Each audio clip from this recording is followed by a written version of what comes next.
School के जो निदेशक महोदय और निदेशकगण हैं, वो स्कूल के प्राचार्य प्रिंसिपल जो हैं वो, और विद्यालय से जुड़े हुए अन्य शिक्षकगण और व्यवस्थापक जो हैं वो, और आज के इस कार्यक्रम को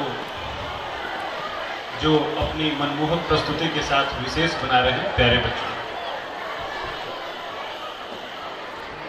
किसी भी विद्यालय के लिए उसका एनुअल फेस्टिवल जो होता है वो एक बहुत ही महत्वपूर्ण ओकेजन होता है, जिसमें विद्यालय अपने साल भर के पिछले साल भर के किए गए कार्यों की एक रिपोर्ट प्रस्तुत करता है।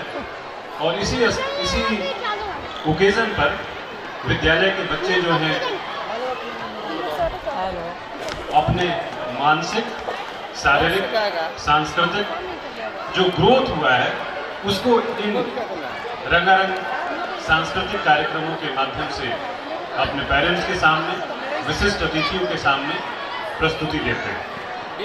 अभी तक जो कार्यक्रम देखा वो निश्चय ही खास करके जो महाकुंभ का एक कार्यक्रम, तो ये जिम्मेवारी हमें भारत सरकार के द्वारा 2001 और फिर 2004 में 2001 में भारत नेपाल की सीमा और 2004 में भारत भूटान की सीमा की जिम्मेवारी हमें मिली। उसके पहले इस बॉर्डर पर जो कंसर्न स्टेट की जो एजेंसीज होती थी, लोकल पुलिस होती थी। अच्छा, इस बीच स्पेशल सर्विसेज ब्यूरो, अगर एक तरफ से आप बॉर्डर की बात करें तो गुजरात से लेकर गुजरात, राजस्थान, पंजाब, जम्मू कश्मीर, उत्तर प्रदेश, हिमाचल, लेह लद्दाख के इलाके और हमारे नॉर्थ ईस्ट के इलाके, हर जगह पर वो बॉर्डर पर लोगों के बीच में कार्य करते थे। 1999 में हम लोगों को पता है कि जैसे अभी पहलगाम अटैक के बाद ऑपरेशन सिंदूर हुआ, वैसे 1999 में कारगिल वार हुआ था। और कारगिल वार में ग्रुप ऑफ मिनिस्टर्स के द्वारा ये डिसाइड किया गया कि एक बॉर्डर किसी एक बॉर्डर गार्डिंग फोर्स के अंदर में होनी चाहिए। और उस समय तक स्पेशल सर्विसेज ब्यूरो जो एसएसपी थी, पुराने रोल वाले, कहीं ना कहीं अपने दिए गए दायित्व का निर्वहन कर चुकी थी और बॉर्डर के राज्यों को राष्ट्र की मुख्य धारा से जोड़ने का अपना जो लक्ष्य था उसको प्राप्त किया जाता था। उसी दौरान भारत सरकार के द्वारा रिकॉर्ड किया गया। अब ये सोचा जा रहा था कि एसएसपी को, जो स्पेशल सर्विसेज ब्यूरो है, उसको क्या दायित्व है। इस बीच दीदी का आएगा तो, अच्छा दीदी का इसका आएगा। हमारे देश का सौभाग्य है या दुर्भाग्य है, हमारे पड़ोसी देशों ने, एक तरफ चीन, एक तरफ पाकिस्तान और आज के समय में बांग्लादेश, इन लोगों ने नेपाल को और भूटान को, जो हमारे पड़ोसी देश है, जो हमारे मित्र देश है, जिनके साथ हमारा, हम बोलते हैं, रोटी और बेटी का संबंध है, उन देशों से आने वाले मार्गों को उन्होंने आतंकवादी गतिविधियां या राष्ट्र विरोधी गतिविधियों के तौर पर इस्तेमाल करना प्रारंभ कर दिया। आप समझ सकते हैं, एक ऐसा सीमा, एक ऐसा बॉर्डर जहां पर कोई फेंस नहीं है, कोई बाउंड्री नहीं है, लोगों को आने जाने की पूरी तरह स्वतंत्रता है। आपका यहाँ तक कि कोई पहचान भी पूछता नहीं, क्योंकि नेपाल और भूटान के साथ हमारी संधि है, मित्रगत संधि, और उसके तहत वहाँ के नेपाल के नागरिक भारत में आने के लिए और भारत के नागरिक नेपाल में जाने के लिए या भूटान में जाने के लिए उनको किसी तरह के कागजात की जरूरत नहीं है, वो आराम से स्वतंत्र तौर पर आना जाना कर सकते हैं। इसी नीति का फायदा उठाते हुए, गलत फायदा उठाते हुए, जो हमारी राष्ट्र विरोधी ताकतें हैं, जो हमारे देश के दुश्मन देश हैं, उन लोगों ने हमारे इन पड़ोसी मुल्कों के जमीन को अपनी गतिविधियों का एक आधार बनाया, जिसको देखते हुए भारत सरकार ने यह निर्णय किया कि इन बॉर्डर्स पे भी, इन राज्यों की सीमाओं पर भी, जो हमारे देश के दूसरे देश के साथ लगते हैं, एक बल को डिप्लॉय करने की आवश्यकता है। अब चूंकि बॉर्डर सिक्योरिटी फोर्स, जैसा आप लोग जानते हैं, बीएसएफ वो ऑलरेडी भारत पाकिस्तान और बांग्लादेश बॉर्डर पे थी, और उस बॉर्डर की प्रकृति बिल्कुल अलग है नेपाल और भूटान की तुलना में।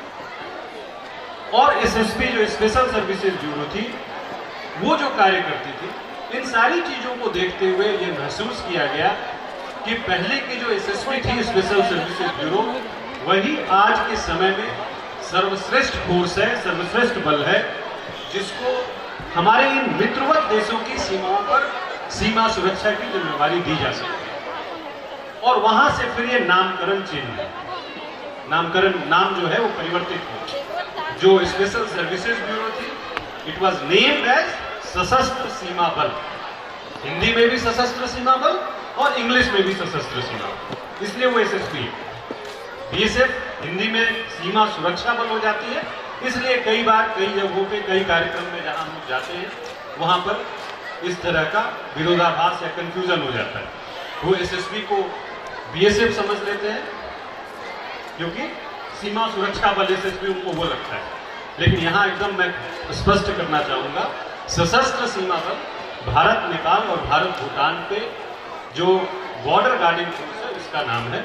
और ये नामकरण फिर और ये बॉर्डर की जिम्मेवारी, जैसा मैंने पहले बताया, 2001 में नेपाल बॉर्डर और 2004 में भूटान बॉर्डर की जिम्मेवारी मिली।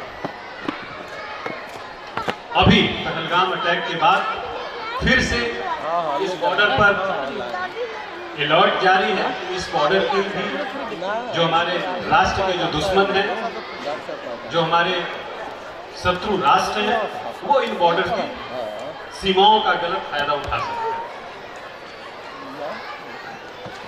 किसी भी बॉर्डर की हम बात करें, कितना भी बल, कितनी भी फोर्सेस आप वहां पर डिप्लॉय कर दें, वो बल, ये राष्ट्र का हमारा जो उद्देश्य है, कैसे हम अपनी सीमा को पूरी तरह सुरक्षित रखें। और आप और हम जो यहाँ मोतिहारी में बैठे हैं, जो दिल्ली में बैठे हैं, पटना में बैठे हैं, वो कैसे निश्चिंत होकर कि वो पूरी तरह सुरक्षित है, अपने कर्तव्य का निर्वहन कर सके। वो सिर्फ लेकिन उससे पता चलता है कि किस तरह के सांस्कृतिक सोच की नींव जो है आपके और हमारे बच्चों के बीच में पड़ रही है। तो इसके लिए पूरे विशेष कर विद्यालय का मेरी तरफ से बहुत बहुत धन्यवाद कि आप लोगों ने ऐसे कार्यक्रम का चयन किया। शिक्षक उपाध्यायान दशाचार्य, मतलब उपाध्याय से 10 गुना ज्यादा महत्व आचार्य का है। आचार्य नाम सतम पिता, मतलब आचार्य से 100 गुना ज्यादा महत्व पिता का है। सहस्रम तुम पितृन माता, पिता से भी हजारों गुना ज्यादा महत्व माताओं का है। उनको इस तरह के गौरव के पद पे रखा जाता है। उपाध्याय से 10 गुना ज्यादा महत्व आचार्य का, टीचर्स का, टीचर से 100 गुना ज्यादा महत्व पिता का, और पिता से भी हजारों गुना ज्यादा महत्व माताओं का है। ये श्लोक अपने आप में इस चीज को प्रदर्शित करता है, बताता है कि हमारे लिए, हमारे बच्चों के लिए माता पिता कितने महत्वपूर्ण हैं। पिता जो है और माता जो है, वो अपने बच्चों के लिए असली हीरो है। कोई किसी भी बैकग्राउंड से आता है, लेकिन उसके बच्चे के लिए उसका पिता सुपरमैन से कम नहीं। कोई कुछ भी है, कुछ भी बोले, लेकिन उसके लिए वही सत्य है जो कि मैं सिर्फ अच्छी अच्छी चीजें बोलूं, अच्छी अच्छी बातें बताऊं, लेकिन आप उसको खुद जब फॉलो नहीं करेंगे तो बड़ा मुश्किल है कि वो उसको फॉलो करें। ये हर जगह एग्जाम्पल देता हूँ कि घर में माँ बाप है, 2 बच्चे हैं, एक बड़ा है, एक छोटा है। अब 2 बच्चे हैं, 2 भाई है मान लीजिए, या भाई बहन है, तो पता है भाई बहन है तो कुछ ना कुछ खटपट होगी, कभी लड़ाई होगा, कुछ होगा। अब पिता बेचारे जब भी दिन में ऑफिस से आते हैं तो बच्चा जो है, खासकर छोटा बच्चा जो कि ज्यादा प्यारा है, वो कंप्लेन करता है, शिकायत करता है कि पापा देखिए भैया से लड़ाई हुई, उसने मुझे मारा। पिताजी उसको समझाएंगे कि बेटा नहीं मारना चाहिए, से वो समझ जाता है ऐसा तो होता नहीं। होता है क्या? होता है, कम होता है, बहुत कम होता है। तो फिर अगले दिन आते हैं, फिर वही कंप्लेन, तीसरे दिन फिर आते हैं, हर दिन समझाते हैं, चौथे दिन उनका ऑफिस में मिजाज ठीक नहीं रहता है और वो आते हैं फिर से वही कंप्लेन। तो बोलते हैं समझा करके तो कोई फायदा नहीं है। फिर वो बड़े भाई के क्या करते हैं, बड़े भाई के ऊपर हाथ उठाते हैं और बोलते हैं बड़े होकर छोटे को मारता है। क्या बोलते हैं? बड़े होकर छोटे को मारता है। अगले दिन पिताजी फिर ऑफिस जाते हैं, फिर आते हैं और फिर से वही कंप्लेन करते हैं। क्योंकि बच्चा जो है कंफ्यूज हो जाता है कि पिताजी बोल तो रहे हैं कि बड़े होकर छोटे को मारता है, लेकिन कर क्या रहे हैं? बोल रहे हैं कि बड़े होकर छोटे को मारता है, लेकिन कर उसके अपोजिट रहे हैं। मुझे इसलिए मार रहे हैं क्योंकि वो मेरे से बड़े हैं। तो बोलता है बाकी जो बोल रहे हैं उसको साइड में रखो। तो ये जिम्मेवारी है पिताओं की, माताओं की, जो पेरेंट्स हैं उन लोगों की। केवल विद्यालय के भरोसे कि विद्यालय सब कुछ कर देगा, विद्यालय आपके बच्चे में अर्जुन निकाल देगा और अच्छे अच्छे शिष्य बना देगा, वो संभव है, लेकिन उसकी संभावना बहुत ज्यादा बढ़ जाती है जब इस तरह के आदर्श माँ बाप उसको अपने घर में मिलते। जो देखता है वो चीज को उसको फॉलो करता है। बहुत ज्यादा हो गया।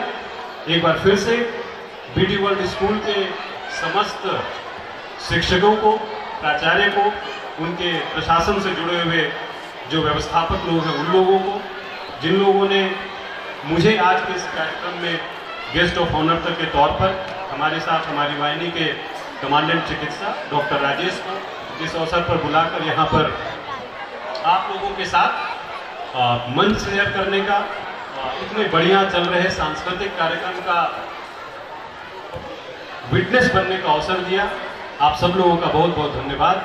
मैं बीडी वर्ल्ड स्कूल के लिए ढेर सारी शुभकामनाएं ज्ञापित करता हूँ।